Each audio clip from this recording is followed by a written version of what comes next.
Bonjour et bienvenue sur ma chaîne. Ce que je te propose ici sont des soins audio que j'ai canalisés dans un but personnel, que j'ai expérimenté et validé. Ces soins sont issus de mon parcours sur un chemin d'éveil et de retour à soi que j'ai à cœur aujourd'hui de partager avec ceux et celles qui en auront l'élan et la curiosité. C'est ainsi que j'ai imaginé ce parcours comme un voyage en 24 étapes. Peu importe l'ordre dans lequel tu vas le faire, l'essentiel étant de te laisser porter par la magie de la vie, à te faire vivre ce qui est juste pour toi au bon moment. Afin de profiter au mieux de ces soins, il est préférable que tu prennes un temps de pause pour toi et de t'installer confortablement. Laisse maintenant simplement ces mots venir caresser ton âme comme un baume libérateur et accueille en toute simplicité tout ce qui peut émerger. Je t'invite à me laisser un commentaire si tu le souhaites, afin de me partager ton expérience. Tu trouveras également sous cette vidéo des liens vers mes livres afin de t'accompagner différemment sur ce chemin de libération et de guérison émotionnelle. Et maintenant, je te souhaite un bon voyage. La tendresse et l'amour que je me porte, vers l'autre, je les transporte. Ah, l'amour! Qui n'a jamais rêvé d'une idylle aux allures chevaleresques d'un cavalier venant conquérir sa belle? Bon, je vous l'accorde, cette représentation peut paraître quelque peu désuète. Pour autant, l'essence même de l'amour de soi recherché dans les yeux de l'être aimé semble transcender le temps et les époques.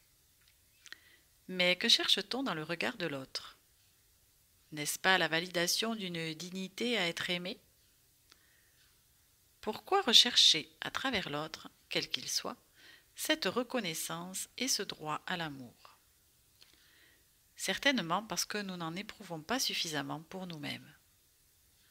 Et là, j'entends certains dire « Mais si, moi je m'aime, je me trouve plutôt jolie, j'aime l'image de mon corps dans le miroir, je me suis construit un certain confort de vie dont je suis fière, je gagne relativement bien ma vie donc j'ai réussi, j'ai une vie sociale qui me comble et m'épanouit, j'aime telle ou telle qualité en moi, etc. » Aimer les parts de moi qui me mettent en valeur ou les artifices extérieurs sur lesquels je m'appuie pour briller paraît être une évidence. Mais qu'en est-il de mes parts sombres, imparfaites, mes défauts de tous ordres, ces petites manies qui m'agacent moi-même?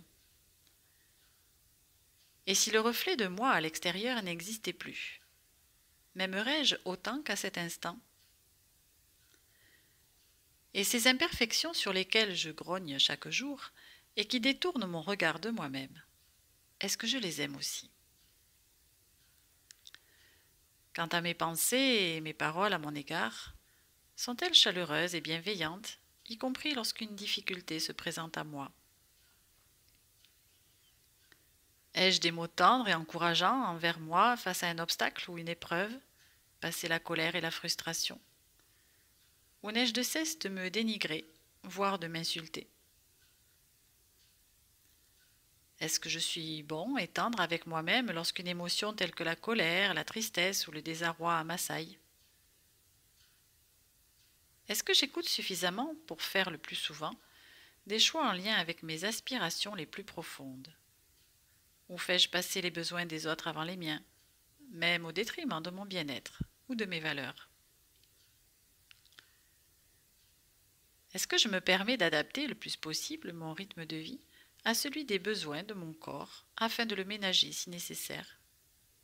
Ou est-ce que je continue de le malmener malgré ces signaux d'alerte?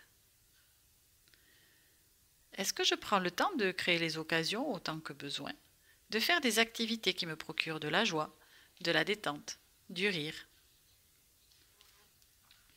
Ai-je identifié ce dont mon âme se nourrit, ce qui me porte et me donne l'élan de créer ma vie dans la joie et la bonne humeur? Est-ce que j'aime ma singularité et mon authenticité, même si elle dénote dans le paysage qui est le mien? Et est-ce qu'enfin j'aime également mes zones d'ombre les plus intimes et secrètes, qui font tout autant partie de mon être? Pour moi, s'aimer véritablement, c'est accepter et assumer tout cela. Car au fond, l'être que je suis à cet instant a été façonné par la vie elle-même et par mes choix. J'en ai donc la responsabilité pleine et entière. Une fois réalisé cela, comment ne pas être tendre avec moi? Je comprends alors que ce que j'ai créé, je peux le modifier afin que ce qui émane de moi corresponde réellement à ce que je suis. Nul besoin d'user de force, de contrainte ou de maltraitance envers moi pour arriver à m'aimer véritablement. La tendresse, la douceur et la bienveillance sont tellement plus efficaces. Mais au fond, à quoi sert de m'aimer, allez-vous me dire, si ce n'est pour améliorer mon bien-être? Au-delà de cet aspect déjà motivant, se profile autre chose de plus fondamental. L'amour véritable que j'éprouve pour moi me permet d'arrêter ma quête insatiable de le chercher dans les yeux de l'autre. Je retrouve ainsi ma liberté individuelle, riche et comblée par mes soins, et n'ai plus dans la dépendance affective de cette quête amoureuse. Je peux disposer de cet amour à tout moment et en tout lieu, peu importe les circonstances. N'est-ce pas merveilleux? Je suis ainsi libre d'aimer l'autre, lui-même détaché de tout objectif de venir combler un manque chez moi, ce qui est extrêmement libérateur dans toute relation. En m'aimant totalement, j'ai la faculté d'aimer l'autre dans son entièreté, avec ses qualités et ses imperfections. Ainsi, ce que je suis permet à l'autre d'être dans sa singularité, pleine et entière, pour vivre un amour non pas dépendant l'un de l'autre, mais libre de toute attache. Merci pour votre écoute.